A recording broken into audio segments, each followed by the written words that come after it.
Welcome to Alternative Dog Moms Podcast. I'm Kimberly Gauthier, the creator of Keep the Tail Wagging.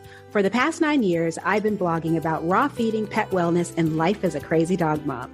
I've seen massive improvements in my dog's health since I started raising my dogs naturally, and I'm passionate about sharing my experience to help other pet parents. I'm Erin Scott. For the past 9 years, I've been researching and learning everything I can about healing cancer, allergies, autoimmune, and mystery illnesses in both my dogs and myself, and I can't wait to share with you everything I've learned on this journey. As the Alternative Dog Moms, we're bringing you all the latest dog health news that we're following and sharing the tips, tricks, and resources we learn along the way. Now, let's get started.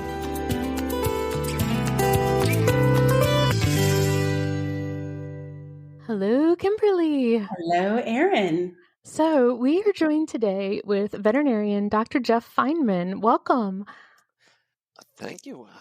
Hello.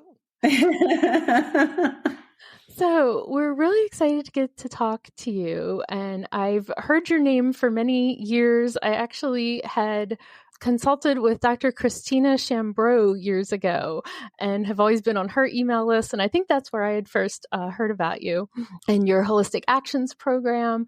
And we're going to cover all of that today. But we always love starting off with a good origin story. So can you tell us about how you decided to become a veterinarian? And then how did you decide to get into holistic modalities from there? Great question, and I don't think you want the answer. It goes back to 1974, but the simple answer is that I've actually always, I'm one of those genetically programmed, I never wanted to do anything else.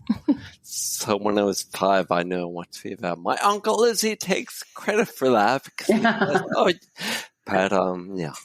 So yeah, I've always wanted to be a vet, and I've always had a very high natural curiosity. And my original, investigations were into science and magic and the natural world and animals. And I lived with a bunch of animals, but I think by high school, I knew that science was the way I wanted to go and figure out how things worked. And there was nothing to me more incredible than the body and learning how the animals worked from the inside out. And that's pretty much what I did, starting with research and going to UFP, and they liked my research so much they let me decide if I want to go to med school or vet school, and it was a no-brainer for me, but I went to vet school and was planning on, they wanted me to stay in academia. In fact, they gave me a full scholarship, and I lost a full scholarship because I wanted to work with the animals, and actually I've been on the clinical course ever since, but purely conventionally for many years. I graduated, my internship was studying to be an internal medicine specialist, worked in an ER, worked as a house call vet, and all conventionally until one client in the late 80s with severe rheumatoid arthritis told me about these things that a rheumatologist recommended, and they were that had cured her symptoms, and I had never learned about them in vet school, and those were omega-3 fatty acids. And that was the beginning of the opening of the rabbit hole, because then I started investigating, all the different modalities, and learned that we had a really, really limited set of tools that we were graduated with, and was able to expand upon those. And then the 90s came, and later 90s, and discovery that even the holistic stuff, the nutrition, the supplements, and the physical stuff I learned was still just a fraction of what was out there. So, yeah, I'm always, Kimberly and I are both probably older than you think we are, but, I remember life before the internet and growing up without the internet. And I guess I'm always fascinated when you're able to kind of start learning about all these things without the internet. and that's like amazing to me. So how did you start like learning and getting, connected with were you connecting with different people or organizations, or how did that all come about? That's a great question. And I think the answer may be, as she said, it was pre-internet, and the library was one of my best friends. So spending a lot of time investigating and reading, and in vet school it was the only magazine or journal I got was the New England Journal of Medicine, and a discovery of what the body could do. I'll never forget a picture of a college graduate in math that was like a high achiever, and they were showing a CAT scan, one of the early CAT scans of his brains. There were no brains. It was all empty. He had this thin little line of brain that was all he needed to, become a mathematical PhD student. And so just reading, following up on stuff, reading lots of books. It was actually a general holistic book that guided me to the energy modalities. I was reading about general holistic medicine and saw a chapter on, what was helping a lot of people more than anything else they had tried, and it was something called homeopathy, which I'd never heard about before. Well, I was going to say, I have my Dr. Pitcairn's book here. I have that too. And I'm pretty sure this was one of the first like holistic books that I bought on my journey. This is the 4th edition. I think they're up to the 5th edition now.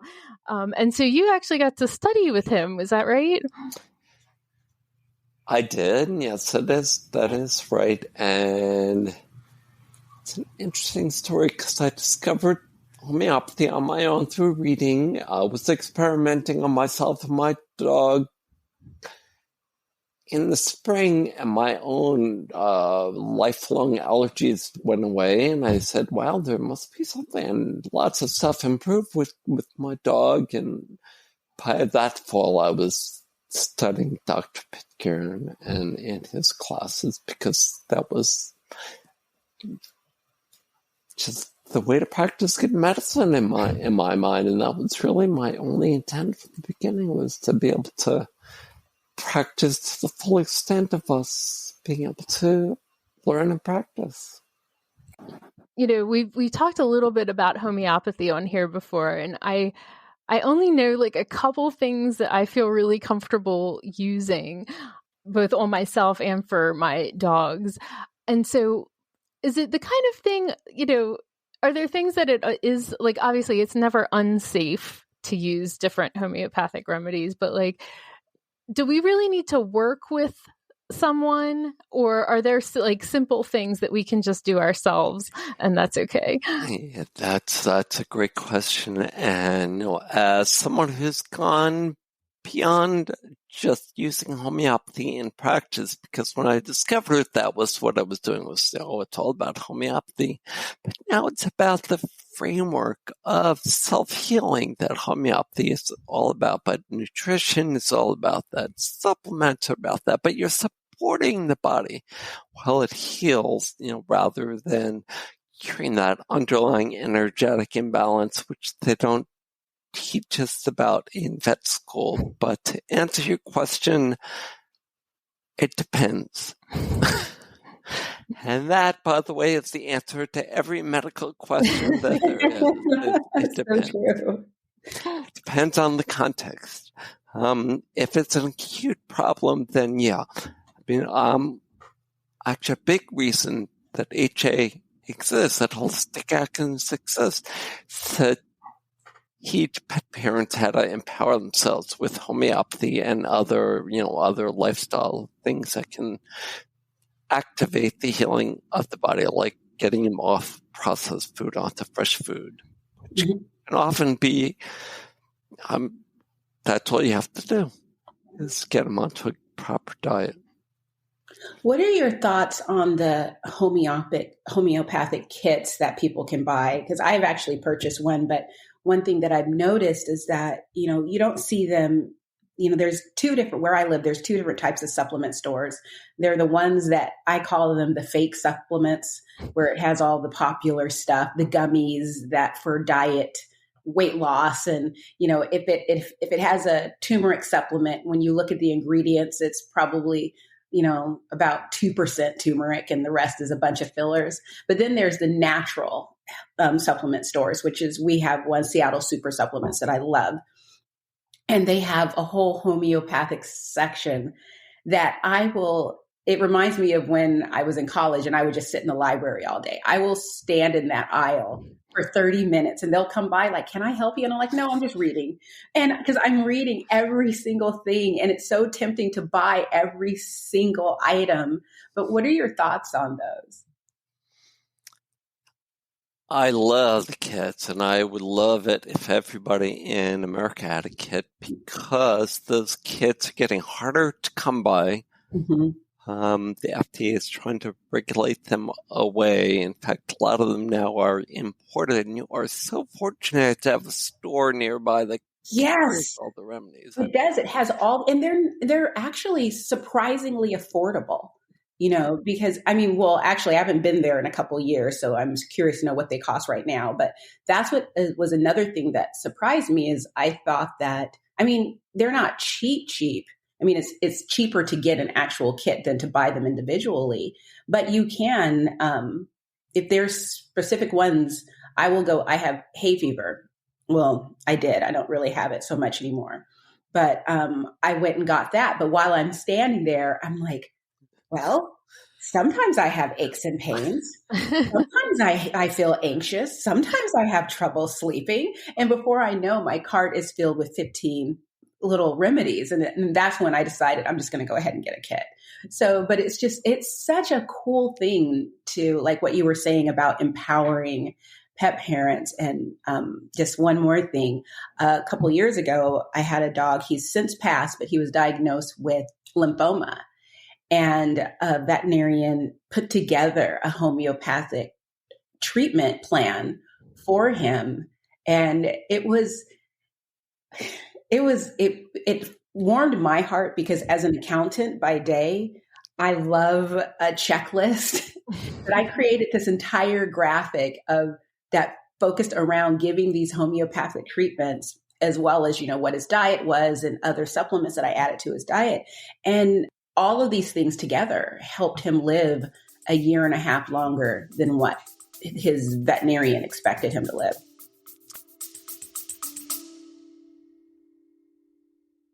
Hey, quick question for you. Are you someone who wants to be fit, healthy, and happy? And what if I told you could get your dream body by simply just listening to a podcast? I'm Josh. And I'm KG, and we're the hosts of the Fit, Healthy, and Happy podcast. Listen, we get it. Fitness isn't easy. Carbs, no carbs. Just stop, okay? It doesn't have to be that complicated. And that's why we made this podcast. We get straight to the facts so you can become your best you. So the way to check us out is click the link in the show notes or search Fit, Healthy, and Happy podcast on any of the major podcast platforms. We'll see you soon. And that's fantastic. And you brought up a great, very important point, but that's been my experience, is that when we get out of the way and when we allow nature to work, they live longer. We really, as veterinarians or doctors, don't really appreciate what the body can do. Mm-hmm. And, I was just out for a walk. It's a gorgeous day here, and the birds are very, very loudly chirping. And I realized that the whole approach really at this point is a back to basics approach. It's really, nature is providing a framework. It happens to be the same framework of homeopathy, and it also happens to be, the framework of life and spirituality and connection and, the unconditional love that we have with our pets is transformative and healing and can be harnessed. Yeah. to actually help them live longer, and they will live longer. And I say that every day. People tell me, oh, my vet told me my old 12-year-old cat is going to die. It's like, well, first of all, that's a middle-aged cat. Yes, I know.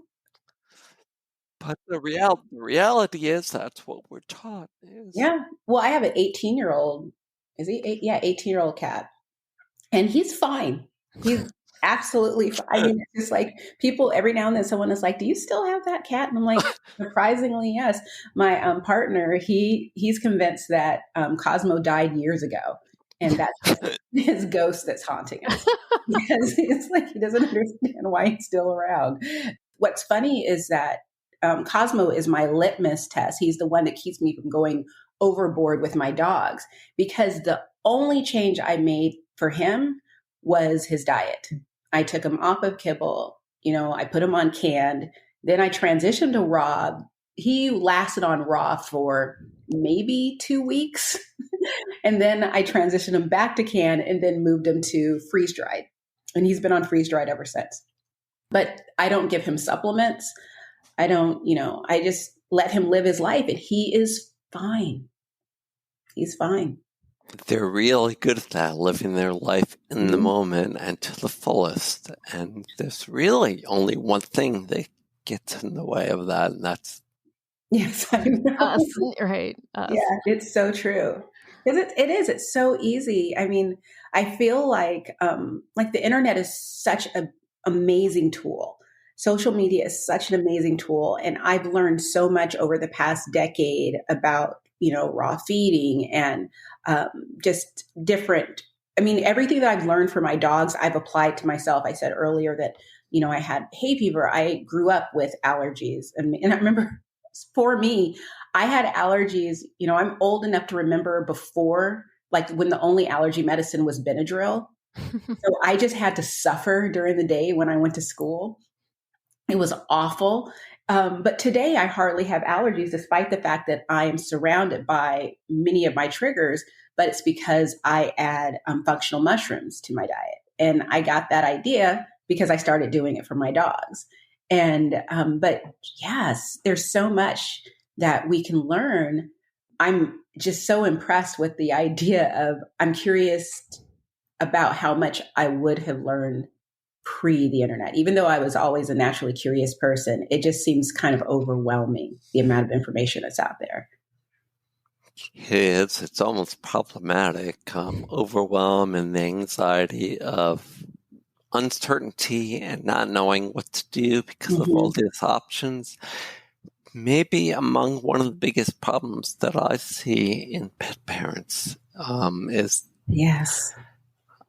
Well, I just got off consultation where they were in the same space. It's like, well, how do I heal this? What do I do? I'm a follower of this guy. He says this thing and someone else says something else. And it's like, well, it's really simple. I'm really a simple guy, and less is more. And, it's really all about the energetic frequency of your thoughts and intention and what you love in life and what your dog loves in life. And my treatments are all based around something called the happiness protocol, which basically is just identifying what makes your dog happiest, doing it, then doing it more, and evaluating the response. Because I've never actually seen a dog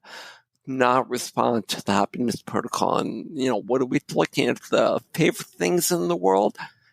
Food, sniff walks, playing, getting loved up by mom and dad. I mean, just do it. I love that. I mean, it reminds me, when you were talking, I thought of the phrase, where your attention goes, energy flows. And that hits home for me very much. So I know I've been very guilty of this in the past, when you feel like something is wrong with your dog and like you're not sure what, and you're stressed and you're like, I have to do this, I have to do that, and being in the moment with my dog is probably the one thing that has kept me grounded during those times. But how do we keep ourselves sane when we know something's wrong? Oh my goodness. Well, your dog is the very best way to do that. I don't know if you've seen Eckhart Tolle's little Guardians Being book, which is all about awakening and staying in the moment and not being stressed out through animals and nature. And what you just described is perhaps the biggest epidemic in the world today, and that is getting out of the head. Mm-hmm. So how can you get out of your head? Conscious breaths. I recommend to everyone when they go to the vet or before they go to the vet or if they're uncertain to do what I call resilient breathing.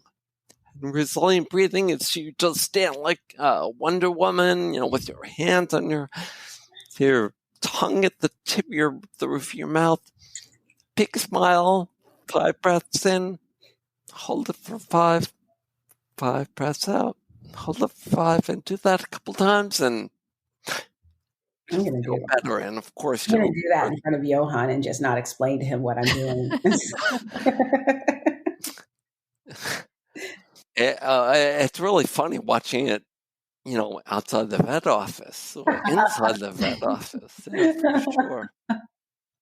But go outside, look at a tree, do some leaning against a tree, knowing that the tree and the universe is there to support you and that everything you're worried about is made up. Yeah. Yeah, it is. I mean, I started my gardening yesterday. So I'm growing starch from seeds. So that was, it didn't take a long time, but it was like so peaceful. I didn't have the TV going. I wasn't listening to anything. I was just sitting there counting little tiny seeds and putting them into dirt and covering them. And it was so nice. And I was just like, I love this time of year. It's just so nice. Yeah, and we're watching the miracle of rebirth. The dead trees and plants all coming back to life. It's just, our dogs were able to do the same thing. I mean, I have seen so many hundreds of dogs and cats and people that are on death's door or that seem that they are, and then they're fine. It's like my father-in-law in his mid-80s with metastatic cancer and amputation. He failed hospice a couple of times. Went into hospice and got so happy he left hospice. There was a great psychologist, I think a psychiatrist, Erin Beck, started cognitive behavioral therapy around the same time as positive psychology started actually at Penn in the 80s. But that's not the story. But Erin said before he passed at 99 that he would see patients with the most severe pathology go away when they were in what he called their sweet spot. And that's really the basis of the happiness protocol, because it's really easy to get a dog or cat or any animal really into the sweet spot, and they're not in their mind-made sense of worry about the future or what I did or what I didn't do. Yeah. And I think that's the beauty of animals. Absolutely. So do you think that diet is like the most important thing, like the number one change that we should focus on? That's a really good question. I have to answer that by saying it depends. And the reason I would say that is because I've seen many, many animals that have had their problems permanently resolved just by diet upgrade. Conversely, I've seen 16, 17, 18-year-old Great Danes that are on lowest quality kibble. The difference is the individuality of the dogs, but also their happiness level. Yeah. I mean, the dogs that I know that are giant dogs that have lived long, long lives ones that typically had agency. They're able to do what they wanted to do when they wanted to do it. They were playing with other dogs. They were not confined or constrained by, by our lifestyle. Yeah. Look at Bobby. I mean, how old was Bobby? 31? I think that's what they said. Yeah. And his life was just living on a farm, running around, and having a good life, eating fresh food, and no special diet, no special. But yeah, I mean it's helpful. But Kimberly, I'm sorry, as a food focused person with a lot of micro balancing stuff out, I think there's more important stuff out there. I love that answer so much. You have no idea. Yeah, I have friends. I mean, I have a whole circle of friends. We're all animal lovers. We get together all the time, and we always bring our dogs with us. And one of my friends she lives on 15 acres. And so I take my dogs up to her property once a week just to walk around the property. And when I show up, she hears my car. She just opens her door, lets her dogs out. And then me and her dogs, my dogs, I just walk them around the property. And what's funny is that, and I used to be very, very adamant about raw feeding or bust. It has to be raw feeding. But as I had this friendship and have known all of these dogs since they were puppies, and all of them were kibble fed, these are dogs that are living until they're 16, 17 years old, and they're living healthy lives until the end. And I think that, when I started thinking about, well, what are they doing that is leading to that? And that is one of the things is, these dogs live on land. They're running around, they're exploring, they're exposed to all these different things. It's just not about diet. I mean, I think diet's a beautiful key. If you took a pie chart, I think you can divide it into equal sections where, yes, diet is important, but so is exercise and fresh air and being outside and engaging and just basically living a life, being able to be dogs. Because my dogs are the happiest when we're on these pack walks and they're running around with their friends and they're sniffing. And what's funny is that I am walking a lot of times by myself with 6 to 8 dogs. And you would think that, am I going to be able to control all these dogs? No, they listen. When I say, nope, we're going this way, it's like, it is so organized. I feel like a master dog trainer when I'm out there with them because everyone's listening to me and they're doing really well. No one runs off, and, there's a pond on the trail. And so a couple of them will jump in and start swimming. They have a great time. And I truly believe that seeing that over the years, that is the key for many dogs to live a long life. Yeah, I definitely agree. There is one other factor that I think is really, really, really important, and it may go along with diet as far as the importance, and that is the way you choose to address their symptoms and their body in general. Are you focused on the red ear? Are you focused on the itchiness? Are you going to put them on all kinds of drugs and do all kinds of things to get rid of that individual symptom? Or are you going to focus on Archie's beam? That's Archie and beam. Right below that beam is an acronym that everyone tracks at home. So everyone I know that works with dogs keeps a journal. Even if they're not an accountant, and they have a BEAM score every day, where BEAM stands for behavior, energy, appetite, and mood. Oh. And those are the things that they're semi-quantitative, so they're not, laboratory quality biomarkers, but you don't need to go to the vet. And you can assess every individual symptom based on beams. So he's got a red eye, or he's got a mouse, or but his beam is high. It's probably not affecting the underlying energy balance as much as other things would be. Whereas if the beam drops, even if there are no other physical symptoms, you want to go right to your vet because something's going on. Say this again for us. Beam is behavior. Does your dog get up and greet with the door? Are they interactive? Energy, again, getting up, walking around. Do they go as far on the walk? So they leading you on the walk, and they behind you on the walk? Do they do a quarter mile or an hour? Appetite, which is easiest to quantitate, because you can look at how long does it take them to eat. Does they eat everything? Do they eat whatever you give them? Do they finish their bowl? That kind of thing. And mood, which is kind of the hardest one to quantitate, but it goes right, it affects behavior directly. Okay. That's pretty cool. There are a lot of people that can look at their dog and say, oh, he's in a bad mood. Or he's anxious. Or... Mm-hmm. Mm-hmm. So, yeah, I think the focus needs to be, at least in my world, the focus is away from individual symptoms and on the beam, because beam reflects happiness and quality of life.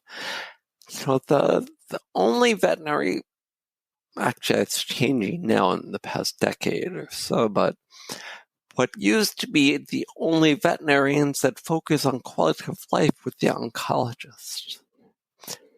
Now it's becoming more, I think more prevalent among a bunch of us, but still we get scared by physical symptoms. Oh my gosh, and symptoms can be inside the body or outside the body. The beam is externally visible, but abnormal liver test results and kidney tests or any diagnosis, those are all internal symptoms.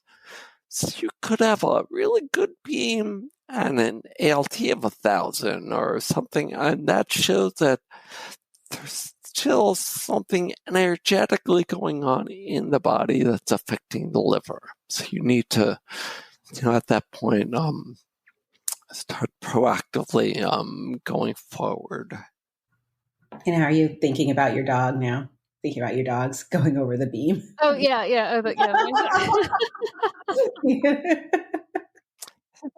It's hard not to. I like thinking about it like the balance beam. Yeah. Or the beam of light, which is coming from the sun, which is connecting the physical. The sun is a physical entity, but the beam of light, the heat and the warmth and the energy that's allowing your body to work, that's not so much physical. So what exactly is that beam? But yeah, the beam is helpful. Pretty much, I don't think I've met many people that haven't found it to be useful. I have a senior girl. She's 10 years old, and we were outside playing soccer yesterday. And she's so funny because she's still active and happy and running around. So I immediately thought of just our time outside playing soccer. And it's like, her beam is high. Well, I'm thinking of my older guy who's been very grumpy ever since we adopted a new dog. And it depends. You have to assess your beam in the context of what's going on in the house, for sure. Is it the other dog? Have you considered like flower essences or other things to get them to get along? Or? Well, we've actually made some good steps recently. I was just telling Kimberly that they hung out by the front door together this morning, and we had like this great 5 or 10 minutes, and then she was getting warm because we get all the morning sun, and got up, and I was like, okay, I'm gonna put her back on the other side of the gate now, so that everybody has like these short bursts of good time before anything went wrong. The mailman came and they all got worked up or something. That's super wise. As far as focus on the good, and don't even let and I'm not gonna even call it bad, but the challenging behavior, don't let it exist. Yeah, she's just a younger dog, and she's just a lot, and she wants to play, and she wants to pounce on him, and and he does not want that. So it's been teaching her that like you can hang out together, but not pounce on him. Yeah, maybe only right after she gets to work out for an hour or two and Right. around, and then they can go together. Yeah. Oh, so yeah, it's been an interesting couple of months. If it's only a couple of months, he'll get to, I mean, this will be their first spring together, Yes. I guess, then. Yes. So, yeah. And if you can get does your older dog like to play cheese or run around, or he doesn't do that? He hasn't done that in a while. He's kind of a weird dude. He's kind of an anxious guy.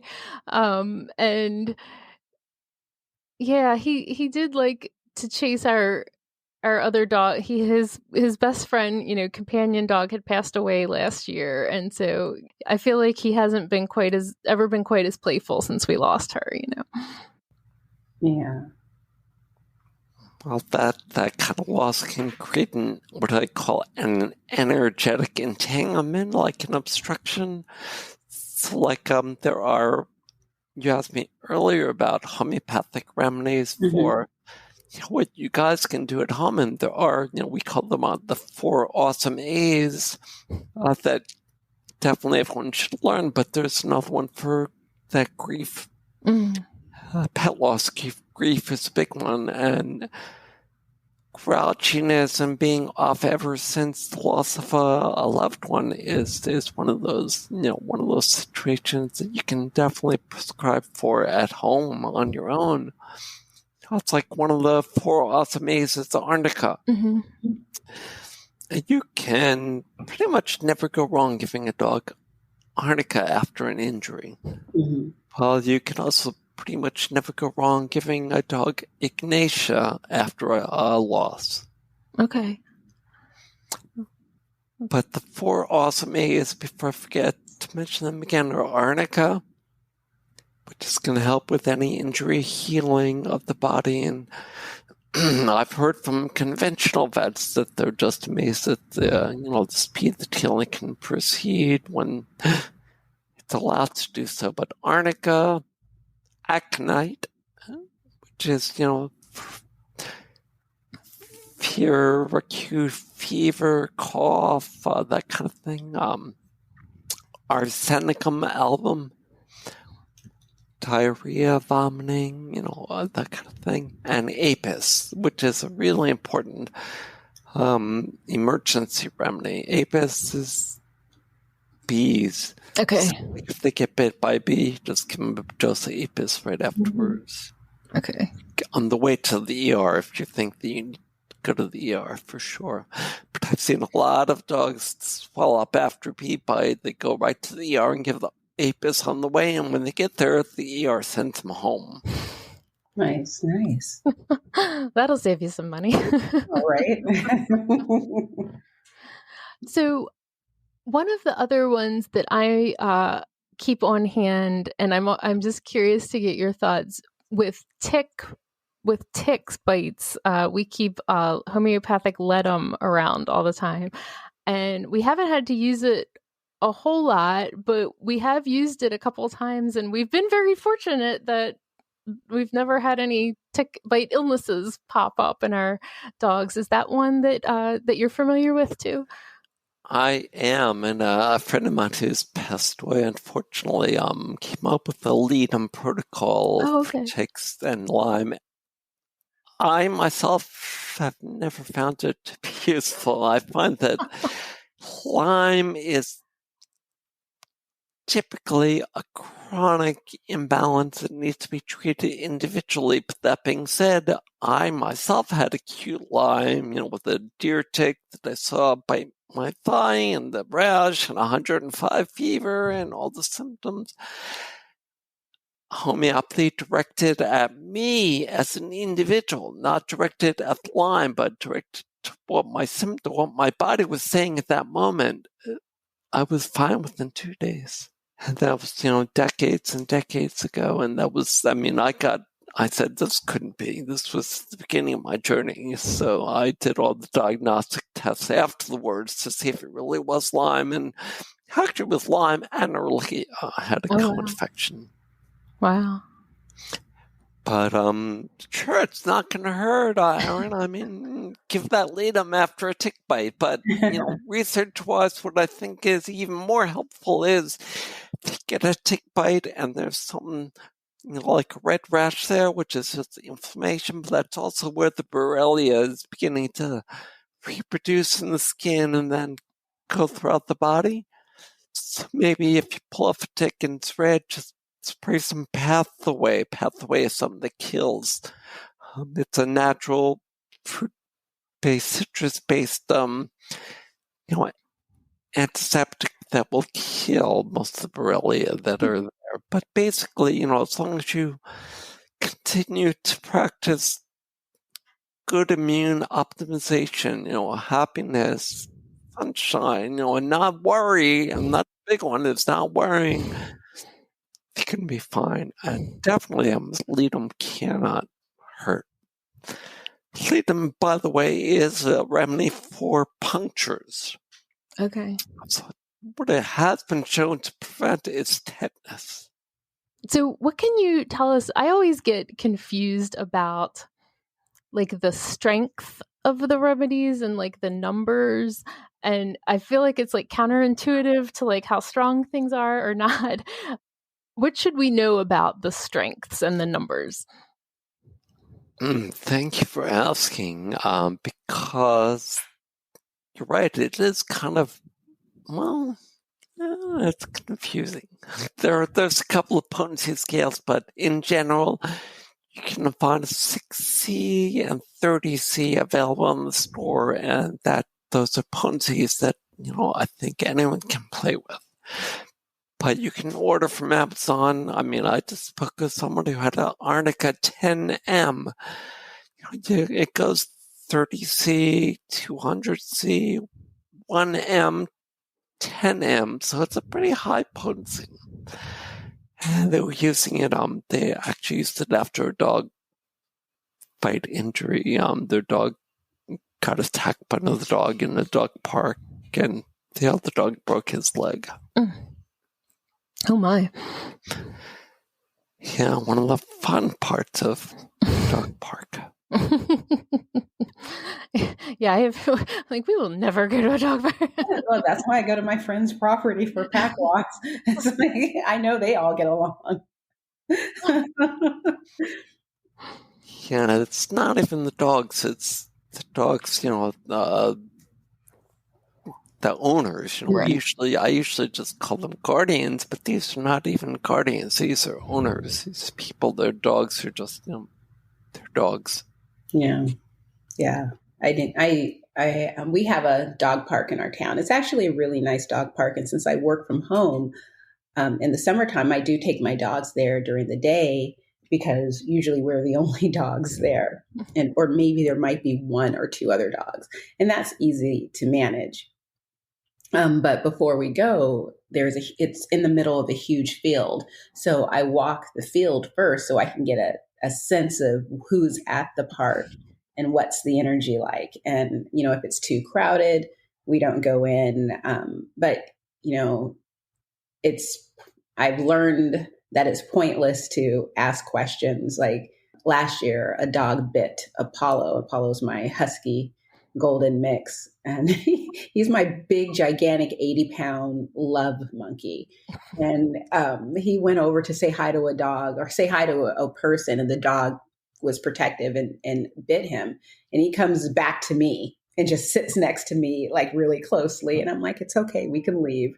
But, my question is, your dog is protective of you because you have your dog up on a table instead of out with the other dogs. Why are you here? But that's what you were saying about, the difference between dog owners and guardians in that sense is there are people who really don't have any idea of dog behavior. I've seen people dragging their extremely high-strung, anxious dog into a dog park. And it's just sort of like, this is not okay. You are making your dog your dog is physically showing you that they do not want to go there. And you are just completely ignoring your dog because, and it's one of those where the last time I saw that, I saw them coming in. I got my dogs to me immediately because I wasn't sure because the dog was on a leash. I wasn't sure if they were going to let it go. And I leashed up my dogs and immediately left because I was just like, this is, I don't want to be here to see what happens. This is not good. Very, very wise. Do you have dogs? At this moment, no. Archie passed away a couple of months ago, and that was I'm sorry. tragic story. In 2020, he was diagnosed with early Lyme kidney disease. Actually, the highest Lyme level I've ever seen in a dog. Now, if you all know the C6 quants are usually below 10 is normal, and Archie was 750. Oh my God! Wow.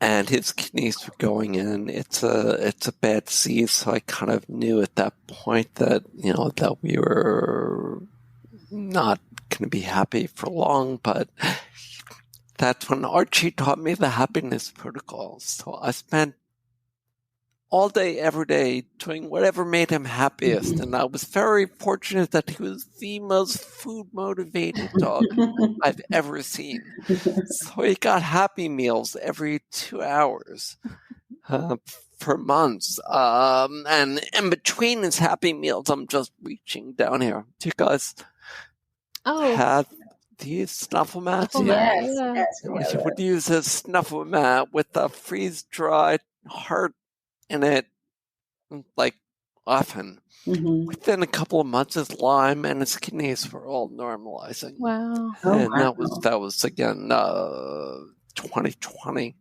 Wow! Oh wow! And in October of 2023, I repeated the blood work just because he had started drinking a lot of water, and he was in end-stage kidney failure at that point. So we spent the last couple of months just keeping him happy. Yeah. And it worked. I mean, it allowed him to just peacefully pass away in my arms. And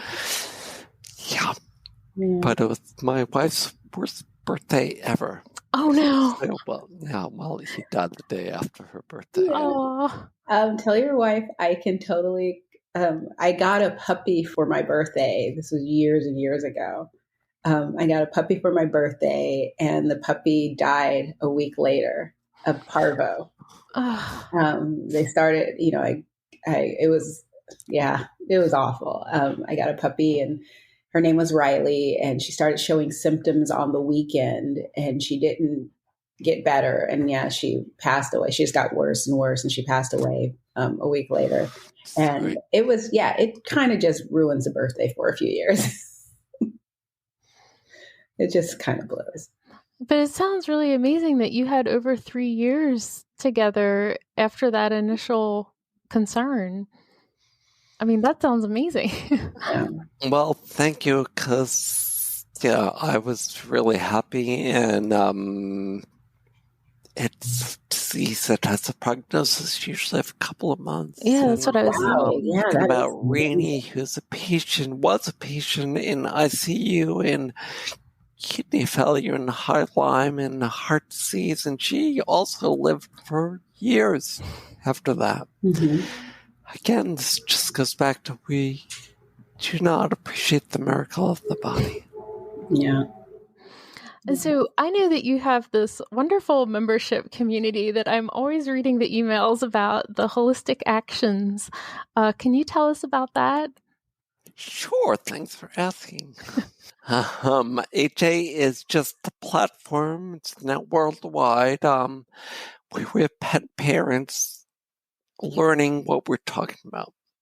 Learning the happiness protocol, learning how to apply the beam, learning how to integrate nutrition, conventional medicine, homeopathy, or not. I mean, we try to meet people where they are. So whatever they're willing to do, whatever they're able to do, they're able to help their dogs. And it's really, HA, the center of it is something called HMDM, which stands for Holistic Medical Decision Making. So that is using mindful medical decision-making based on what's possible, not based on what the prognosis is, not based on what the textbook shows, but based on what's really possible. So the HMDM is just step one is look at the problem and decide what you're trying to do. So is it an emergency? Is your dog bloating? Your priority is saving life and you go to the ER? Or is it a chronic allergy and you're trying to get the symptoms to go away? Or are you trying to get the allergy to go away by treating the underlying susceptibility to triggers, as Kimberly said about your hay fever earlier? Most people don't even realize that it's not that allergies are bad. It's just that you're reacting to things that you shouldn't be reacting to that we call allergic triggers. Absolutely. Step 2 of HMDM is just do your research. So look outside the box. Look at raw feeding, look at fluorescence, look at energy healing, look at all the different possibilities, but start by maybe going to see an internist, or going to see an oncologist, or to get a definition for what's going on conventionally. And then step number 3 is just implement whatever it is that you learned. And that may be that you're trying to optimize quality of life for a dog that you know is in the end stages, whatever. Mm-hmm. Or maybe implement a happy, healthy puppy life. Like, do I go to the vet for all the shots, or do I go to the vet more often for wellness? Because that's actually what our goal is, to increase the number of vet visits that are happy vet visits. Yeah. That way you get eyes on, you get hands on, you get the best of both worlds. Yeah. So early disease detection, which Beam is great at, and proactive care. It's actually called 4P medicine: personalized, proactive or preventive, predictive, and participatory. And that's the framework, and we are borrowing it from Dr. Leroy Hood, who's a human immunologist. You can actually look it up on the internet. It's called Scientific Wellness. So the goal of scientific wellness is the 4 Ps, which is what HA is trying to teach anyone that will listen. And we do that via a Q&A forum. So anytime anyone that's a member has a question, they can post their question on the forum, and one of the vets, or one of the other community members, or one of the other faculty will answer. We have webinars just about every Monday. Last night was John Ranquet teaching about EFT and the emotional freedom technique. They can book one-on-one guidance calls with the veterinarians. So as part of your membership, you get a 50% discount. Like $30. Get a holistic vet, on your team for 15 minutes and guiding you in whatever direction. And it may be that you need to go to your vet, or you need to go to your oncologist, or it may more commonly be that you need to go outside and go on a good sniff walk. I love having a framework for these things, because I'm, my brain starts going like, oh, I did that. Oh, yep, I did that. Yeah, I know. I love that. No, it sounds wonderful. And it seems like every month you have kind of like a different theme or focus or something, and bring different speakers in. I get all the email. Well, thank you. Thank you for being on the email list. And yes, that's exactly right. Every month there's a different theme. We start the year with what we call OM. OM stands for One Health Medicine. And then it moves into energy medicine and the roadmap to health. Then we spend usually April, May, June July, August. So most of the months we spend on specific things like anxiety, a month about anxiety and strategies to help anxious animals, a month on adrenals, a month on this or that, and then we always end the year with cancer in November and quality of life in December. And the reason we end with quality of life is because that's what it's all about. Yeah. Oh my gosh. Well, this has just been wonderful. Yes, this was so much fun. Thank you so much for joining us today. You're welcome. And fun is what our dogs are trying to teach us more than anything else. My meditation is it's basically saying I am, but I realize it should be I am fun. I am fun. So I had a lot of fun with you all today. So thank you. We're so glad. And we'll have links in the show notes so everybody can learn about your membership program and about working with you. And we're really excited to have had this opportunity. Thanks again for having me. Thanks so much for your work, because what you're doing is just so needed nowadays. So thank you. Thank you.